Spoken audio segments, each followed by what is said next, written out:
बिजा हाबिबी ब्रादार दं नायनो हागोन दाखालि हाबिबी जानाया बेनोमोन आरोना खतरा नाफोरा जों माने उरनाथि वाटारफलाव थांगासिनो दं दा नोंथांमोना नायलांबाय था दिनैनि ब्लगखौ जोबजासे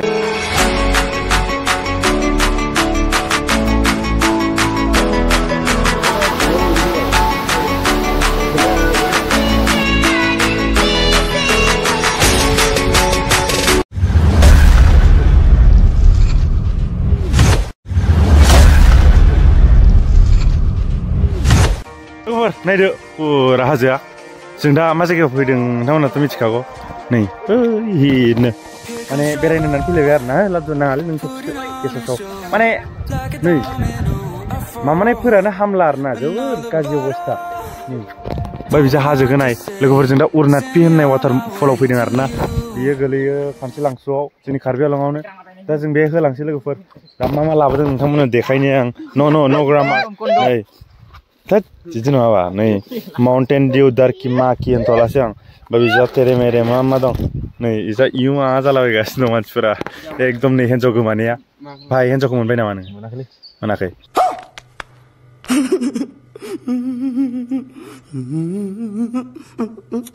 मोनाखै माने माथो हाबा जाहां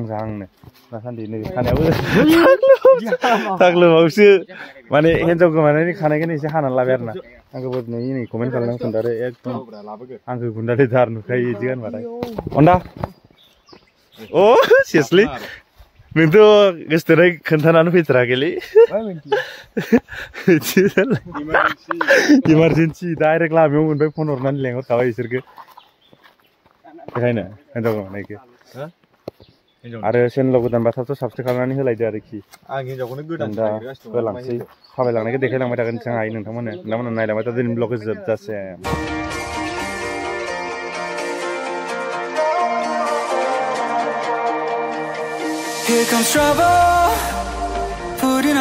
नै जों दा इजा दै बारनांसिगोन आरो ना लाजोब्बायना नै नायदो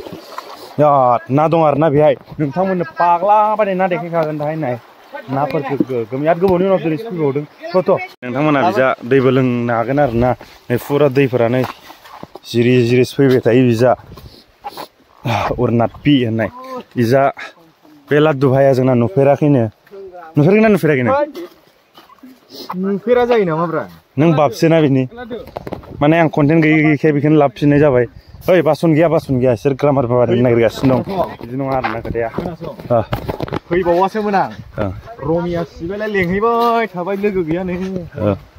माने गोसोथोनाया बेना गोजानावसो दंहैयोनो ओंखायनोथ' दा लोगोफोरखौनो लेंबोयो ओइ बे मालाबा गोसोथोनायखौ लाबबाथाय लोगोफोर लाबफायो लोगोनि नामाव हांगारसो बियो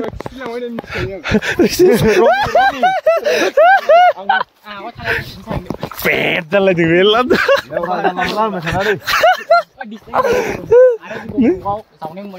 नै डिसलाइक हरगोन नोंसोर दा नै जों फुरा अन्थाइ फैफेराखैबा फैनो हागोन दाना सोयोबा आङो एसे गिदिरफोरखौ हिट बानायनो सानो खिन्थु आइदि कभिड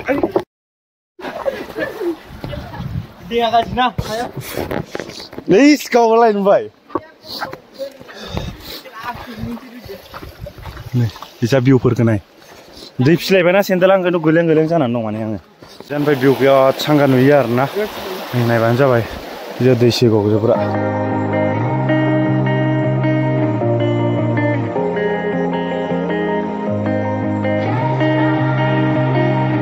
गोबावनि उनाव भिडिअ बानायनायखाय एकदम नांथा मोनगासिनो दं आरोना सामबो बोरै नांनो फैनानै माने जोङो बे उरनाथि होननाय जायगानि दैलि कास्टमारसो आरोना गरम बोथोरावसो गोजां बोथोराव नङा एबारनिफ्राय दैलिक फैनाय जालायसिगोन माने दिनै फैनाय जाबायना गोबावनि उनाव ओंखायनो दिनै ब्लग लानाय जादों लामाफोरखौ नायनानै लाबानो जाबाय फुरा खना बेफोरबायदि आरोना नोंथांमोना फैयोबा खेबसे भिडिअखौ मोजांनो जोबजासिम नायग्रो ओमफ्राय फै निजा दन्दर दं देखायहरना दन्दरखौ एक्टर नुदोंना आंखौबो माने गालथाव जानानै दंलै गाज्रिनो नायजा रमि भाइ नै जों माने उरनाथि वाटारफलाव थांगासिनो दं दा नोंथांमोना नायलांबाय था दिनैनि ब्लगखौ जोबजासिम आरोखि एकदम ओरैबायदि सिख्ला नुयोहाय खन्था थलासै आं र' गालथाव जानानै दं लासै सिंनि सिख्लाफोर फैगारनो साबसक्राइबाराबो 23 बारबाय 23K बारबाय सर्सआव भाइरेल जालाबायनानै होलांबाय आरो ना दा खावसेयालै मोनहैग्रोनानै दं गस्लाखौ नुहुरजानो जानो हागौ ए इसोरनि आखल जागोन बियो दै मोनसे बारबावनांगोन जोङो दा ओमफ्राय ओरै थांनांगोन बेनि उनाव मोनसिगोन आरोखि जोंनि फैनाय जायगाखौ ना मा बुङो नोंथांमोना चेनेलाव गोदानबा साबस्क्राइब खालामनानै होबानो जाबाय शेयारफोर खालामलायदो एसे लोगो हिसाबै फंबाय हिसाबै जायखिजाया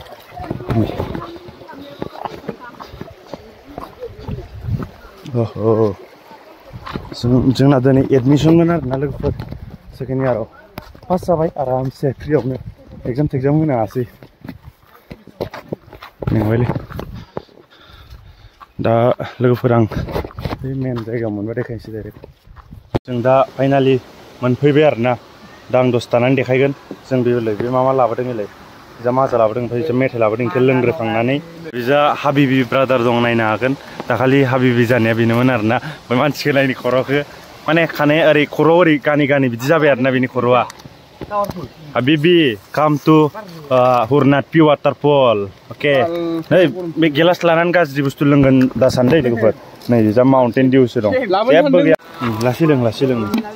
लोंग्राफ्रा सा लोंबावनो नागिरदों आरोखि रमिबाया हाबिबि बोरै नांदों फैनानै मोजां ना गुसु बर' रोंबायना बर' सिखायबाय माने जों दाखालि माने हिन्दी इंलिस रोंबाय बर' रोंसिनबाय नाखो नाय मेथाइ होदोंमोन जों एसे एनै ओरैबायदि गिदिर नाय खाथ्रा नाफोरा थगायनानै मा मोनो नै आंखौ नायनानै लायलाय नङा नै नाखौफोरखौ नाय केमेरायाव जोबोद फिसा नुदों आरोना आया मेथाइया जाजोब्बाय माथो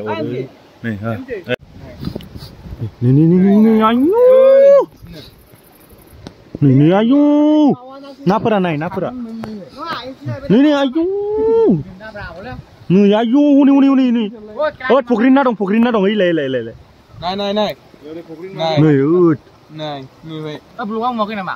नुयो ब्लगाव नुयो नाफोरा हनै फख्रिनि ना दं मासे मानै गारबावलाय सिम गारलाय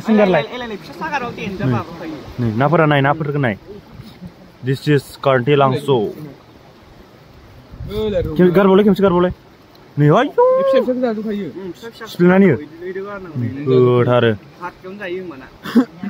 खिन्थु मबाइलाव बारा नुवाखै दै नै खिन्थु माबादि ना दं नाय आधा केजिनि जख'आव ना नाथाय बेखौ दानसोर एक पवा बायदिसो नुगासिनो दं नै आद गिदिर गायलाय फख्रिनि नाफोरबो दं हनै ओइलाय आद गिदिर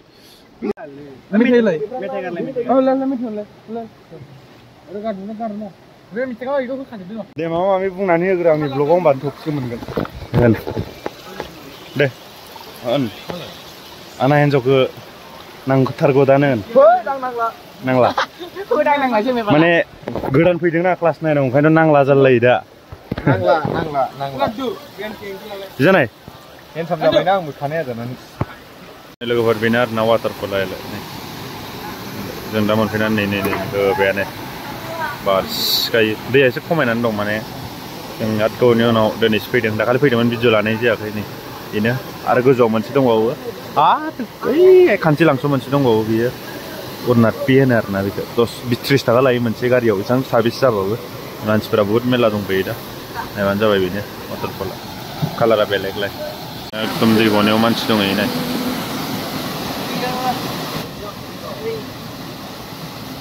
थांनो हागोन नाया दे